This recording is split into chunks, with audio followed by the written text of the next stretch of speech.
ষষ্ঠ বাহিনী টিএসআর ক্যাম্পে আজ দুর্গাপুজোর উদ্বোধন হয়েছে এবং এই উদ্বোধনকে কেন্দ্র করে বেশ কয়েকটি সামাজিক কর্মসূচি তারা হাতে নিয়েছে। তারই মধ্যে অন্যতম হচ্ছে বস্ত্রদান।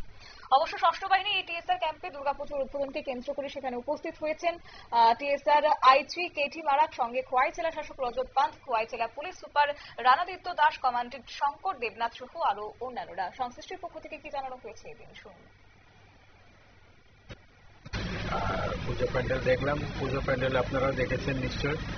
অনেক 12টা জ্যোতির্লিঙ্গ তৈরি করা হয়েছে।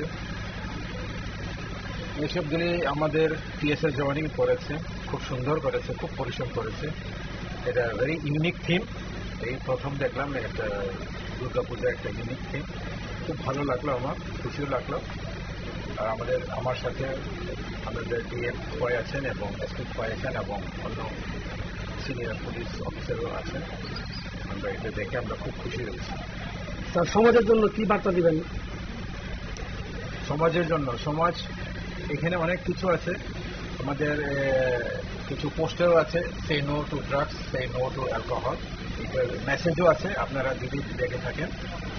আমি বলবো সমাজে আসেন, সবাই আসেন এখানে, এবং আমরা ড্রাগসের বিরুদ্ধে এবং অ্যালকোহলের বিরুদ্ধে আমরা সবসময় লড়াই আছে। সমাজ যেন সুস্থ থাকে, সুরক্ষা থাকে, এটাই আমাদের স্বপ্ন এবং ভালোবাসা সবার জন্য। এই ছোট্ট বক্তব্য। Thank you so much.